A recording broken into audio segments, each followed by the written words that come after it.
नमस्कार, जनता टेलिभिजनको खेलकुद सम्बन्धी कार्यक्रम स्पोर्ट्स विकमा स्वागत छ। म राधिका गेलाल। स्पोर्ट्स विकमा हामी साताभर देश र देश बाहिर भएका खेलकुद गतिविधिबारे चर्चा गर्छौँ। हामी जितको कथा मात्र भन्दैनौँ, हारको कारण पनि खोतल्छौँ। हामी समस्या मात्र उठाउँदैनौँ, सम्भावित समाधान पनि बताउँछौँ। कार्यक्रम स्पोर्ट्स विकमा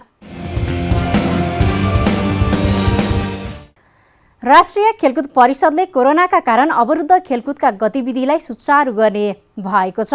बुधबार विभिन्न खेल सङ्घका प्रतिनिधिसँग अन्तर्क्रिया गर्दै परिषदले पूर्वाधारका हिसाबले नवौं राष्ट्रिय खेलकुद प्रतियोगिता नरोकिने प्रतिबद्धता समेत व्यक्त गरेको छ।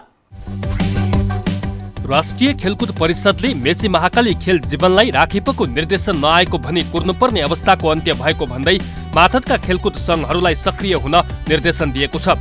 परिषदले बुधबार युवा तथा खेलकुद मन्त्री जगत बहादुर विश्वकर्माको आतिथ्यतामा एक अन्तर्क्रियात्मक कार्यक्रम गर्दै स्वास्थ्य मापदण्ड अपनाउँदै राष्ट्रिय तथा अन्तर्राष्ट्रिय खेल प्रतियोगिता सुचारू गर्न निर्देशन दिएको हो।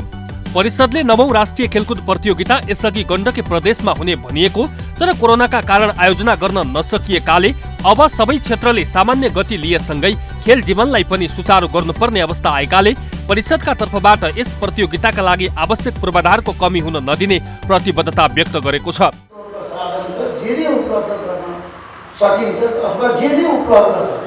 यसको आधारमा फिजिकली मेन्टली कामहरू गर्ने यो कोभिड-19 को पेन्डेमिक फैलिने माध्यम खेलकुद नबनाओस् भन्ने कुरामा पनि हामीले ध्यान पुर्याउने र सतर्कता अपनाउनु पर्ने जरुरी पनि एउटा पनि छ। त्यो पनि गर्नुपर्ने, खेलले माहौल ल्याउनु पर्ने, खेलले प्रशिक्षण गर्नुपर्ने, खेलाडीहरूको स्तर मापन गर्ने, जित्ने साथीहरूको पनि राम्रो पर्फर्मेन्स हुनुपर्ने र जो साथीहरू विजयी हुन नसक्ने भए तापनि उहाँको पर्फर्मेन्स पनि इभ्यालुएसन हुनुपर्ने चाहिँ एउटा स्थिति छ। त्यो हिसाबमा पनि तपाईँहरूले विश्लेषण गर्दै हुनुहुन्छ। राम्रो असल पक्षहरू, कमी कमजोरीहरू, कठिनाइहरूको दुईटै पक्षलाई ध्यान दिएर तपाईँहरूले चाहिँ उचित सुझाव सल्लाह दिनुहुनेछ भनेर यो अन्तर्क्रिया कार्यक्रमको हामीले आयोजना गरेका हौँ। त्यस्तै कार्यक्रममा खेलकुद मन्त्रालयका सचिव रामप्रसाद थपलियाले खेलकुद सम्बन्धी ऐन जारी भएको र कोरोनाका कारण सार्वजनिक गर्न नसकिएको भन्दै ऐन मार्फत दण्ड र जरिवानाको व्यवस्था गरिएको प्रकाश पार्नुभयो। यो यसै हुनुपर्छ भनी मैले चाहिँ बुझिनँ। असाध्यै कसरी राम्रो झुरो लाग्दो गेम कसरी हुन्छ त्यो होस् भन्ने नै मान्यजीको चाहनाअनुसार सबैभन्दा धेरै संशोधनको प्रस्ताव आएको विधेयक पनि हो। यो सबै संशोधनका प्रस्तावहरू सबै मान्यहरूको चाहिँ सरकारको विषयलाई समेत समितिले समावेश गरेर यो ऐन चाहिँ जारी भएको छ। यो ऐन जारी भइसकेपछि मैले सुरुमै भने हामीले पर्याप्त यहाँलाई जानकारी दिन सकेनौँ। यो 58वटा दफा छ, यहाँले धेरैले यो पढ्नु पनि भएको छ। म धेरै कुराहरू यो ऐनका सबै कुराहरूमा म जान्न के निश्चित कुराहरूमा यहाँहरूको एकपल्ट ध्यान आकर्षण गराउँछु। नवनिर्मित खेलकुद ऐनले गौरव गर्ने खेलाडी तयार गर्न दिशा निर्देश गरेको र प्रदेश स्तरमा खेलकुद संरचना तयार भएर रूपान्तरणको महसुस हुन थालेको सांसद तथा ओलम्पिक खेलकुद कमिटी अध्यक्ष जीवनराम श्रेष्ठको भनाइ छ। यसको चाहिँ गरिमा र यसको चाहिँ जुन एउटा फेस्टिभलको एउटा स्पोर्ट्सको फेस्टिभलको रूपमा राष्ट्रमा नै एउटा चाहिँ तरङ ल्याउने किसिमबाट खेलाडीहरूलाई एउटा चाहिँ एउटा नयाँ प्रतिभाहरू पनि सहभागी हुन सक्ने ट्रेनिङ गरेर प्रतिस्पर्धा गरेर छनौट भएर सहभागी हुने एउटा स्थिति निर्माण गर्नुपर्छ। त्यसो गर्दाखेरि अहिले त्यो चाहिँ समयले मलाई लाग्छ अहिलेको अनुमति दिँदैन। अहिले पनि त्यो स्थिति चाहिँ निर्माण भइसकेको छैन। हामी अब फागुन भनेको अहिले अब तपाईँको चाहिँ मङ्सिरको चाहिँ हामी झन्डै अन्त्यतर्फ आइसक्यो। फागुन भनेपछि यो 2 महिनामा अब भ्याक्सिन त आउँदैछ भने हामीले भ्याक्सिन आउँदैछ कि किन नहोला भन्ने पनि लाग्न सक्छ। तर नेपालमा सबैले पाउने गरी भ्याक्सिन आउनको लागि अझ समय लाग्छ। कोरोनाका कारण 2077 को मङ्सिरमा हुने भनिएको नवौं राष्ट्रिय खेलकुद प्रतियोगिता फागुनमा गर्ने भनिएको छ। कार्यक्रममा विभिन्न प्रदेशबाट आएका खेलकुद सङ्घका प्रतिनिधिहरूले सो समयमा प्रतियोगिता सञ्चालन गर्न उपयुक्त हुने नहुने बारे आफ्नो धारणा समेत राखेका थिए।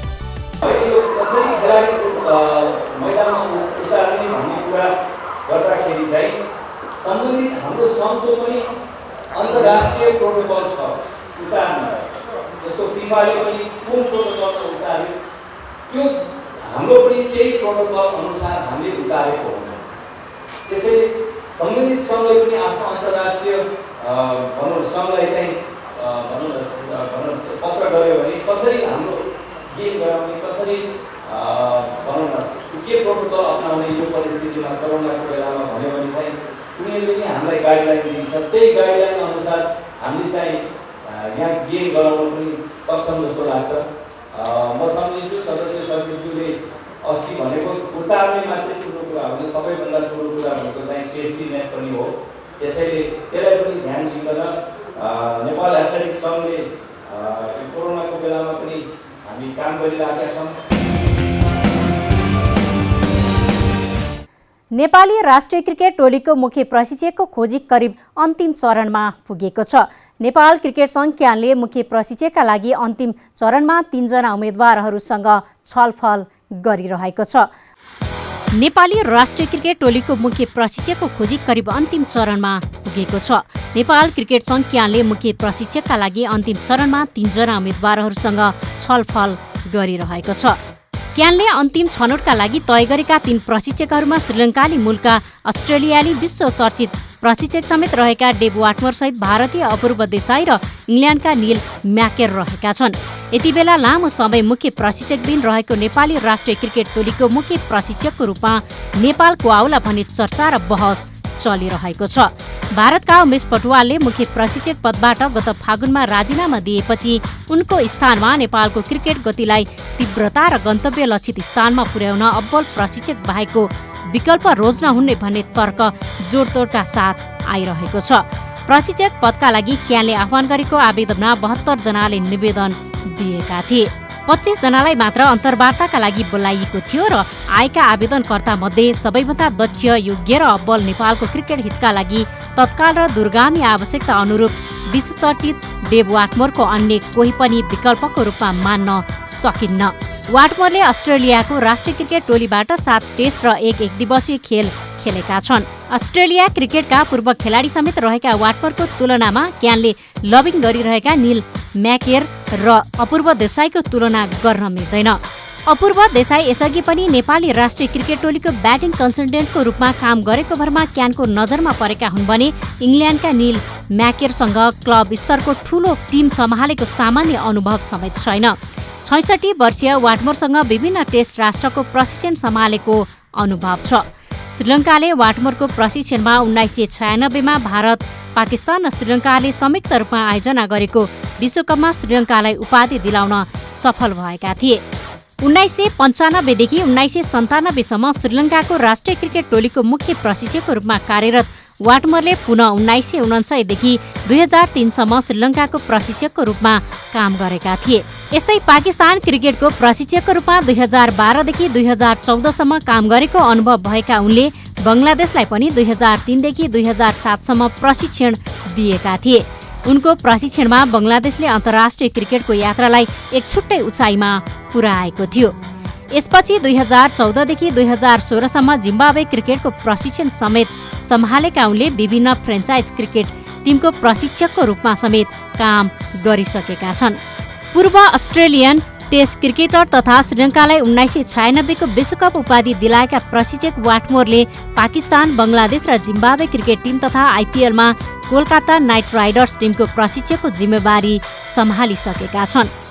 भारतलाई 2007 को विश्वकपमा बङ्गलादेशले पराजित गर्दा वाटमोर नै प्रशिक्षक थिए भने सोही वर्ष बङ्गलादेशले पहिलो टेस्ट जित्दा अस्ट्रेलिया र दक्षिण अफ्रिकालाई पराजित गर्दा पनि उनी नै प्रशिक्षकको जिम्मेवारीमा थिए।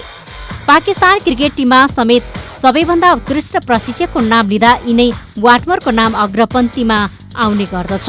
यसबाहेक वाटमोरले भारतको अन्डर 19 टिमलाई समेत 2008 मा विश्वकप जिताएको अनुभव पनि जोडिन्छ।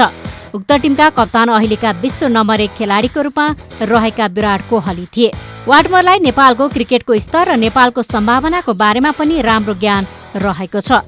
उनी 2073 फागुन 28 र 30 गते नेपालमा आयोजना भएको आइसिसी विश्व क्रिकेट लिग च्याम्पियनसिप अघि ब्याट एन्ड बल फाउन्डेसनको कार्यक्रममा नेपाल आएका थिए। उक्त समयमा 2 साताभन्दा बढी नेपाली टिमलाई प्रशिक्षण गराएका थिए। आक्रामक ब्याटिङ लाइनअपमा विश्वास गर्ने वाटमोर नेपाली क्रिकेट टिमको प्रशिक्षक बन्न योग्य नाम हो। नेपाली क्रिकेटको प्रमुख समस्या ब्याटिङ नै हो र यी नै वाटमोरलाई ब्याटिङको चातुर्यता र कौशलको सूत्रधारको रूपमा पनि विश्व क्रिकेटले चिन्ने गरेको छ। वाटमोरले आफ्नो अनुभवको मद्दतले नेपाली क्रिकेट विश्व स्तरीय बन्न सक्नेमा दुई मत छैन। नेपाल क्रिकेट सङ्घ क्यानले समेत वाटमोरलाई मुख्य प्रशिक्षक नियुक्त गर्न चाहन्छ, तर केही आर्थिक शर्त र सेवा सुविधामा कुरा नमिल्दा वाटमोर नेपाल नआउने पो हुन् कि भन्ने आशंका गहिरो रहेको छ।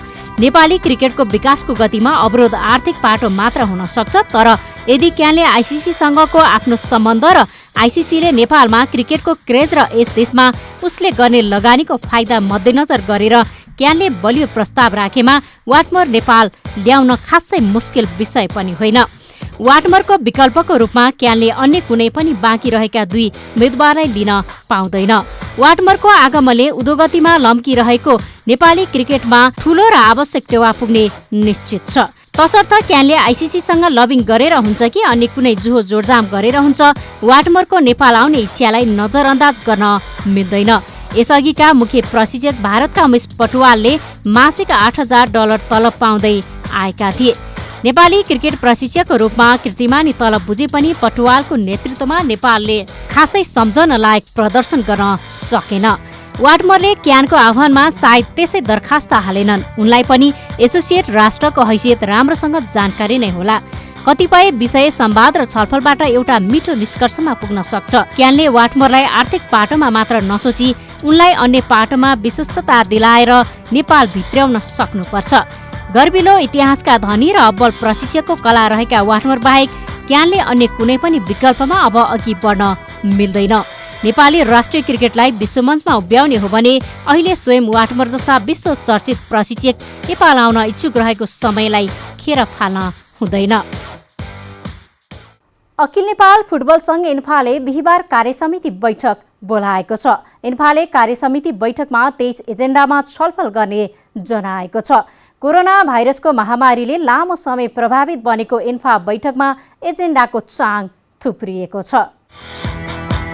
अखिल नेपाल फुटबल सङ्घ एन्फाले बिहिबार कार्यसमिति बैठक बोलाएको छ। एन्फाले कार्यसमिति बैठकमा 23 एजेन्डामा छलफल गर्ने जनाएको छ। कोरोना भाइरसको महामारीले लामो समय प्रभावित बनेको एन्फा बैठकमा एजेन्डाको चाङ नै छ। बैठकमा एन्फा क्लब लाइसेन्सिङ रेगुलेसन, एन्फाका विभिन्न विभागको रणनीतिक योजना, युवा विकास परियोजना, विश्वकप छनौट प्रतियोगिताको तयारी लगायतका विषयमा छलफल हुने बताइएको छ। यस्तै स्थगित भएका प्रतियोगिता पुनः सञ्चालन गर्ने, चालु आर्थिक वर्षका निम्ति लेखा परीक्षकको नियुक्तिको लागि एन्फा साधारण सभामा सिफारिस गर्ने, एन्फा कङ्ग्रेस बैठकका सम्बन्धमा एजेन्डा तय गरिएको छ। खेलाडी, रेफ्री तथा कर्मचारीको पारिश्रमिक, कर्मचारीको कार्यविभाजन सहित जिम्मेवारी प्रदान गर्ने तथा कर्मचारी नियमावलीका सम्बन्धमा समेत बैठकमा छलफल हुनेछ। यस्तै अवकाश प्राप्त कर्मचारीको उपदान रकम उपलब्ध गराउने, खेलाडी दर्ता नियमावली संशोधन प्रक्रिया अघि बढाउने, विधान संशोधनको प्रस्तावना मस्यौदा, एन्फाको कृत्रिम घाँसे खेल मैदानमा ट्रेनिङ फ्लड लाइट जडान, फुटसल र बीच फुटबल प्रतियोगिता आयोजना लगायतका एजेन्डा तय भएको छ। एक पाइलटको मृत्युपछि नेपाल नागरिक उड्डयन प्राधिकरणले पोखरामा व्यावसायिक प्याराग्लाइडिङ गरिरहेका 8 जना पाइलटलाई प्रतिबन्ध लगाएको छ। प्राधिकरणले उनीहरूलाई यात्रुको सुरक्षामा हेलचक्राइ गरेको भन्दै अनिश्चितकालीन प्रतिबन्ध लगाएको हो। एक पाइलटको मृत्यु भएपछि नेपाल नागरिक उड्डयन प्राधिकरणले पोखरामा व्यावसायिक प्याराग्लाइडिङ गरिरहेका 8 जना पाइलटलाई प्रतिबन्ध लगाएको छ। प्राधिकरणले उनीहरूलाई यात्रुको सुरक्षामा हेलचक्राइ गरेको भन्दै अनिश्चितकालीन प्रतिबन्ध लगाएको छ। पोखराको सराङकोटबाट फेवातालको किनारसम्म प्याराग्लाइडिङको व्यावसायिक उडान हुने गरेको छ। उडानका क्रममा पाइलटले फूल र पात टिप्ने, तालको पानी छुने लगायतका असुरक्षित गतिविधि गरेको भन्दै प्राधिकरणले उनीहरूलाई कारबाही स्वरूप उडानमा प्रतिबन्ध लगाएको हो। केही समय अघि व्यावसायिक उडानका क्रममा पाइलटले फूल टिप्न खोज्दा दुर्घटना हुँदा पाइलटको मृत्यु भएको थियो। घटना लगत्तै प्राधिकरणले असुरक्षित उडान गर्ने पाइलटबारे अनुसन्धान सुरु गरेको थियो। प्रतिबन्धमा परेका पाइलटहरूले असुरक्षित गतिविधि गरेको र त्यसलाई सामाजिक सञ्जालमा समेत पोस्ट गरेको प्राधिकरणको ठहर छ। अनिश्चितकालीन प्रतिबन्धमा परेका पाइलटहरूमा युकेश गुरुङ, साहिल खान, संग्राम थापा, विशाल थापा, रेकी पोडे, सुभाष थापा, एलिस थापा र अञ्जन कुँवर रहेका छन्। योकेश गुरुङ एसियाली खेलकुदका रजत पदक विजेता समेत हुन्। योकेश सहितको टोलीले सन् 2018मा इन्डोनेसियामा सम्पन्न 18औं एसियाली खेलकुदमा नेपाललाई रजत पदक दिलाएका थिए। अब अन्तर्राष्ट्रिय जगतमा भएका खेलकुद गतिविधिको चर्चा। अस्ट्रेलियाका ओपनर ब्याट्सम्यान डेभिड वार्नरले भारत विरुद्धको पहिलो टेस्ट गुमाउने भएका छन्। वार्नर चोटका कारण सुरुवाती टेस्ट खेलमा सहभागी नहुने अस्ट्रेलिया क्रिकेटले जनाएको छ। अस्ट्रेलियाका ओपनर ब्याट्सम्यान डेभिड वार्नरले भारत विरुद्धको पहिलो टेस्ट गुमाउने भएका छन्। वार्नर चोटका कारण सुरुवाती टेस्ट खेलमा सहभागी नहुने अस्ट्रेलिया क्रिकेटले जनाएको छ। सिडनीमा भएको दोस्रो एकदिवसीयमा चोट बोकेका वार्नरले टी20 खेल समेत गुमाएका थिए। एकदिवसीय सँगै टी20 गुमाएका वार्नर टेस्टमा फर्किने बताइएको थियो। वार्नरलाई ग्रेन स्ट्रेन भएको र 18 दिनको आराम गर्नुपर्ने क्रिकेट अस्ट्रेलियाले जनाएको थियो। तर वार्नरलाई थप 1 हप्ता रिहाबमा राख्नुपर्ने भएकाले पहिलो टेस्ट गुमाउने पक्का भएको हो। अस्ट्रेलियाले वार्नरको स्थानमा डीआरसी सर्टलाई टिममा बोलाएको छ। एडिलेडमा अस्ट्रेलिया र भारत बीच डिसेम्बर 17 देखि टेस्ट सिरिज सुरु हुँदैछ। वार्नरले मेलबर्नमा हुने दोस्रो टेस्ट खेलमा भने खेल्न सक्ने बताइएको छ। वार्नर नहुँदा अस्ट्रेलियालाई धक्का लागेको छ। एकदिवसीय सिरिज अस्ट्रेलियाले जिते पनि वार्नर बिनाको अस्ट्रेलियाले टी20 सिरिज 2-1 ले गुमाएको थियो। च्याम्पियन्स लिग फुटबलमा युभेन्टसले बार्सिलोनामाथि 3-0 को जित निकालेको छ। मंगलबार राति भएको समूह जी को अन्तिम खेलमा युभेन्टसले बार्सिलोनालाई हराउँदा इङ्ग्लिस क्लब म्यान्चेस्टर युनाइटेड भने प्रतियोगिताबाट बाहिरिएको छ। लन्डन क्लब चेल्सीले भने रुसी क्लब एफसी क्रास्नोडारसँग बराबरी खेल्दै अङ्क बाँडेको छ। च्याम्पियन्स लिग फुटबलमा युभेन्टसले बार्सिलोनामाथि 3-0 गोल अन्तरको जित निकालेको छ। मंगलबार राति भएको समूह जी को अन्तिम खेलमा युभेन्टसले बार्सिलोनालाई हराएको हो। युभेन्ट्सको जितमा क्रिस्टियानो रोनाल्डोले 2 गोल गरेका थिए। सन् 2018 मा रियल मैड्रिड छाडेपछि रोनाल्डो पहिलो पटक लियोनल मेस्सी नेतृत्वको बार्सिलोना विरुद्ध मैदान उत्रिएका थिए।